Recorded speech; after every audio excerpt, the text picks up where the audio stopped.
Hi there, and welcome to ReinardSynth episode number 26. Another DX7 restoration video. You think? No, don't leave yet. I think this one is different. It contains all the fixes and then some found in the other videos, like issues with keypad, battery, LCD, capacitors, pitch and modulation wheels, unresponsive front panel switches, firmware update and stuff. But this one also specifically deals with flooding damage related repairs. Water as such is not bad for electronics, and short contact with water is not bad provided it is dried as quickly as possible and then stored in a dry environment afterwards. And actually, during production and repairs of electronics, washing in water is not uncommon. Mandit Mark made a nice video about cleaning PCBs and rinsing them with water. I've linked it down below. But on with the show. Mid-September 2024, the Mediterranean storm Boris caused heavy rains across eastern Austria, Czechia and southern Poland, causing severe flooding. Austria got its share and experienced flooding seen once every 100 years. Family homes and their basements were flooded, livelihoods were upended, and several tragically lost their lives in the raging waters. Now, what does this catastrophe have to do with synthesizers? Well, about 8 months after the flooding, I managed to buy a couple of flood-damaged synthesizers for parts from an affected family I knew. One DX7 Mark I and two DX7 Mark IIs. Perhaps I could do something with them? Oh, sure, I'll give it a try. They were covered by floodwater just for a short time, but that is enough to leave traces, especially when you open it. Although I bought them more for the mechanical parts, I did have to try it. Can I make a water-damaged DX7 work again?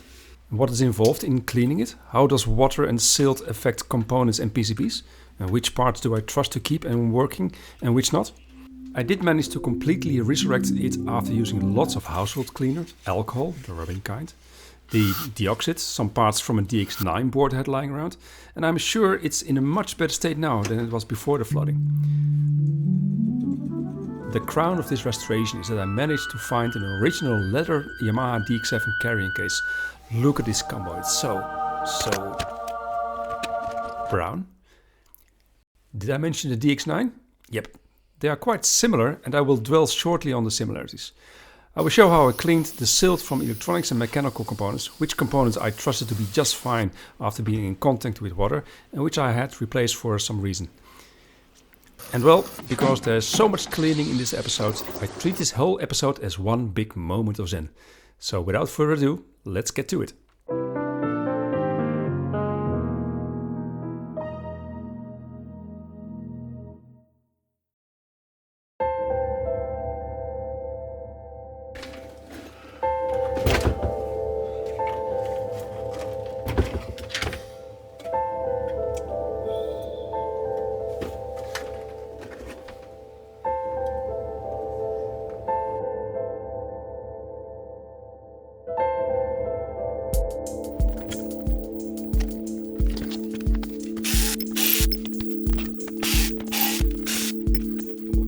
Got the cleaning job to do. Okay, take everything apart, check the transformer, new capacitors, check this, clean this, new switches, new LCD, clean the keypad, what about relay?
to use this for parts to replace some water damaged parts on the thing. The ICs are not an issue, those are fine.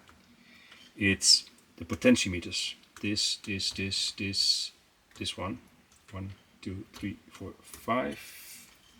Which I'm going to replace with the one on this board. 1, 2, 3, 4, 5. They're all the same.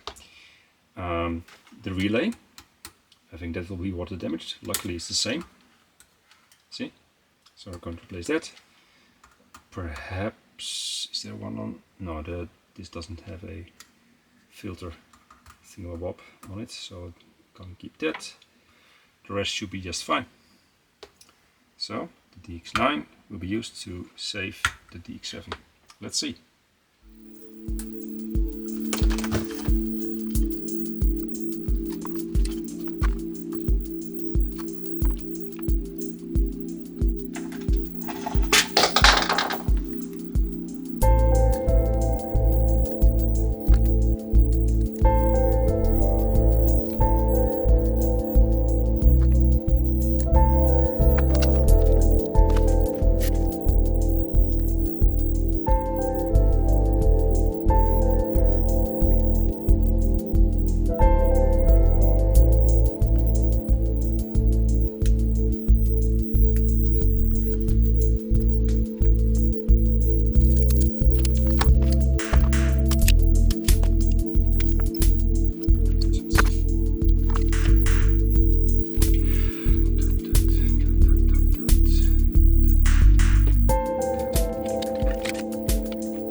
Yes, I checked with schematic. Blue is D7 and goes standard order, and these three are, let me see, this is ground plus contrast. Good.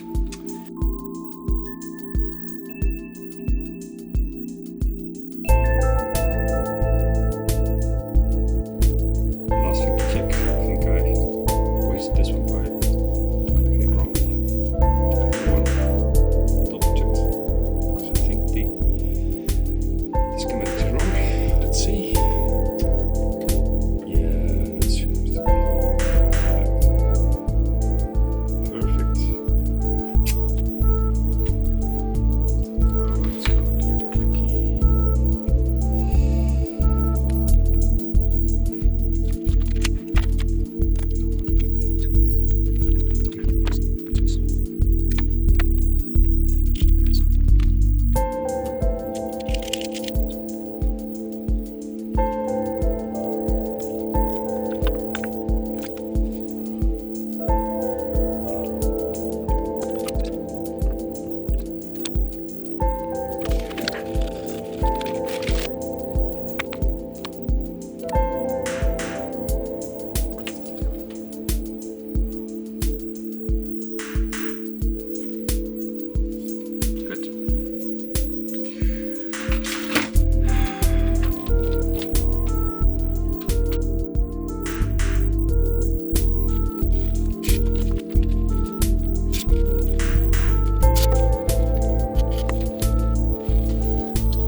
This, my friends,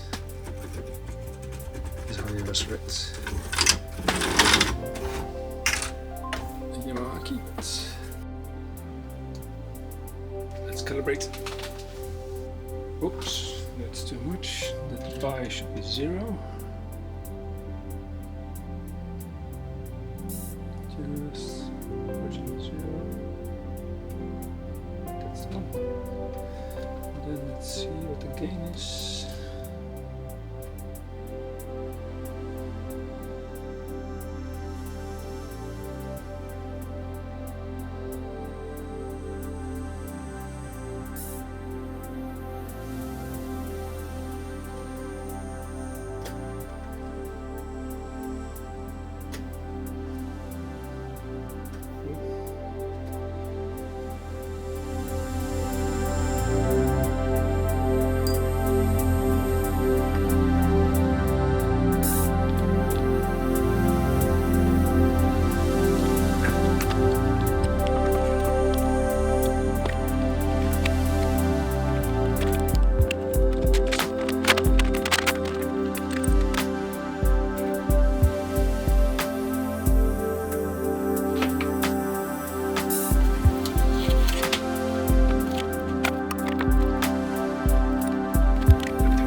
Okay, here it goes all or nothing.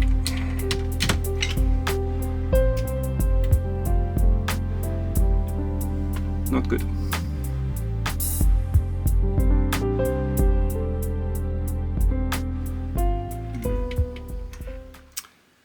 Let's investigate further. First of all, it doesn't respond to keyboard presses like on the front panel or the keypad.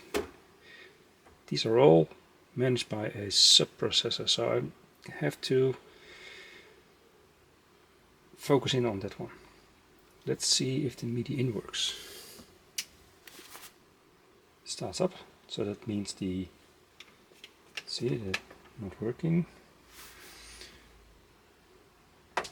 Oops. Let me plug in the MIDI. Out. Let's see if some noises coming from this.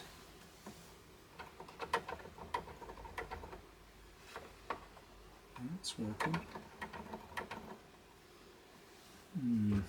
Test number 2. Let's see if we can find some overheating components which might give an indication.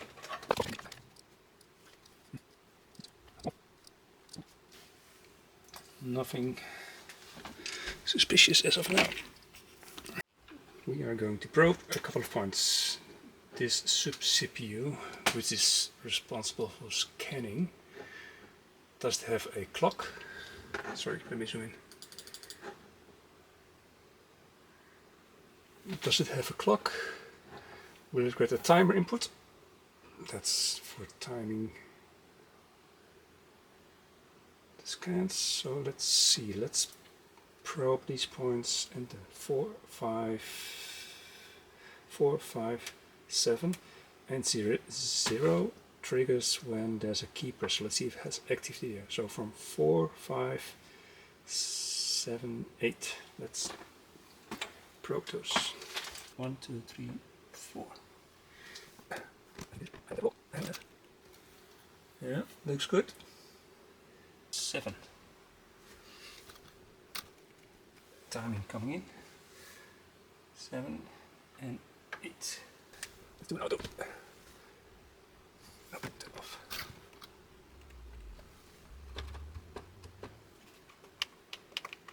See it? If I press the keypad, the aftertouch, off. Okay, I think I found something. So, for clarity, nothing happens, but if I remove the keypad, it works as normal. Okay, I think the sub-processor is okay. The keypad is causing issues on the scanning line, so there must be some kind of short there, so I have to check that. And something's wrong here. To be continued. So we have the following situation. 1, 2, 3, not working. 4, 5 is 1, 6 is 2, 7 is 3, 8 is 4, 9 is 9.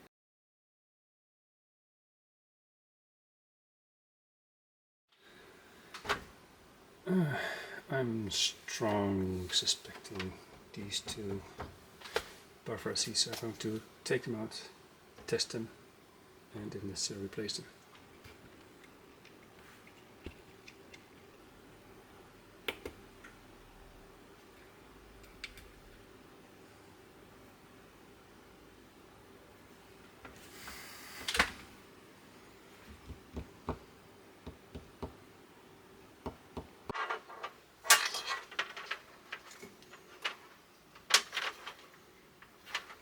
I'm now triggering on reading the key on the front panel, and you can see very faintly that if you press key 1, it's pressed, key 2, key 3, key 4, key 5, key 6, 7, 8. They're all read correctly. Okay, I'm now triggering on the data being sent to the main CPU. So here you can see 98. That's code for a panel switch on, number 50. Wrong one. 50. That's number 1. See, and this is the modulation wheel, 92. Pitch bend, 91. But it's jittering around the 0.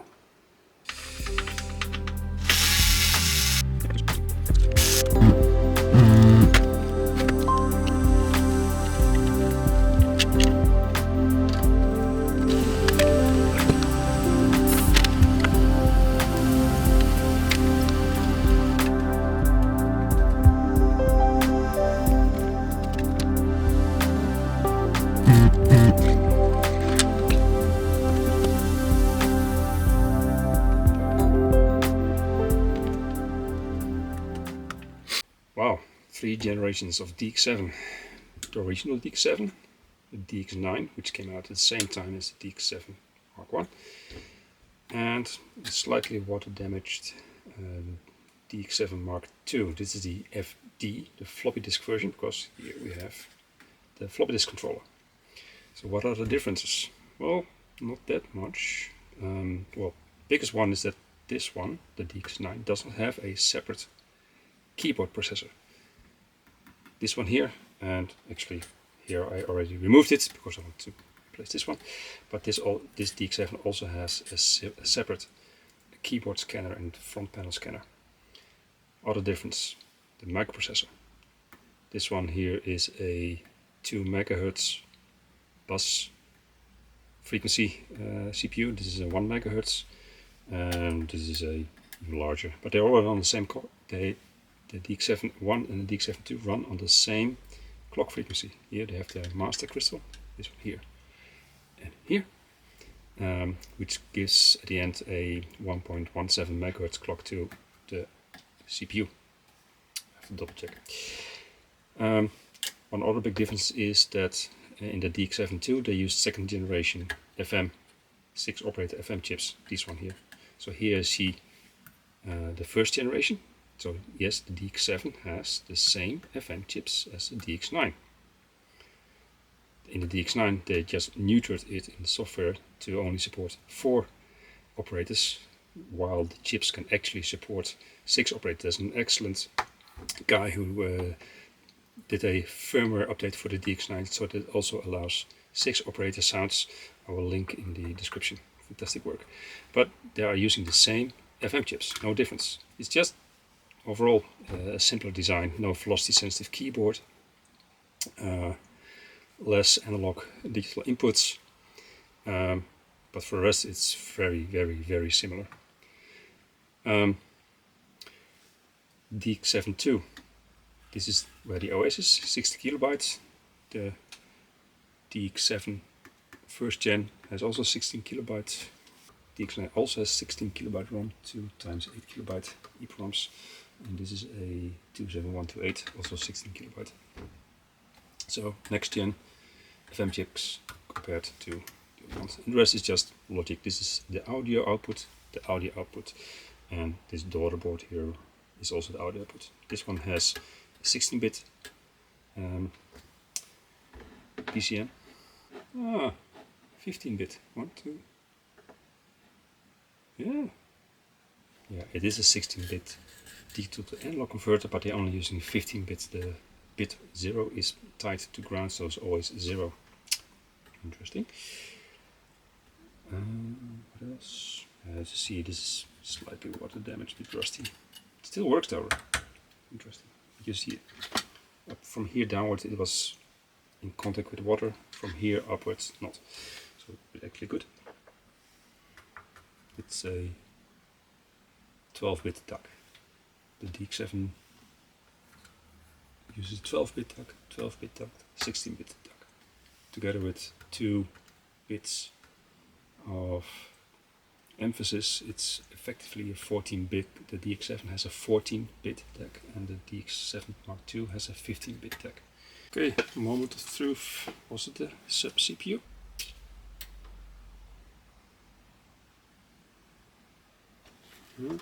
Cartridge.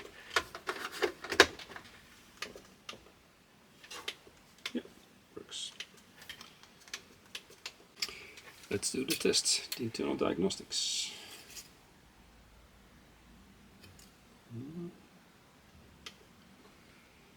So I can, oops, I can select voice, okay, tuck, tuck, tuck. Test mode, are you sure? Yes. Test on, perfect. Moment-proof, plugged in, right there. Still using this as backup. In. Please work.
The original firmware sits in a 16 kilobyte ROM IC. You can use a 32 kilobytes EPROM instead, but beware of one small difference. Pin 27 is address line 14 on a 32 kilobyte large EPROM. In the DX7, pin 27 is actually connected to the +5 voltage rail and thus high. If I now use a 32 kilobytes large EPROM, address 14 is always kept high.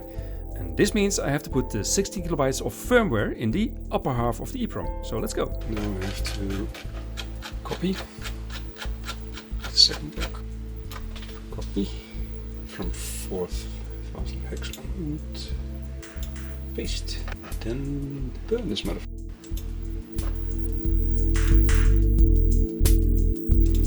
Okay, verify.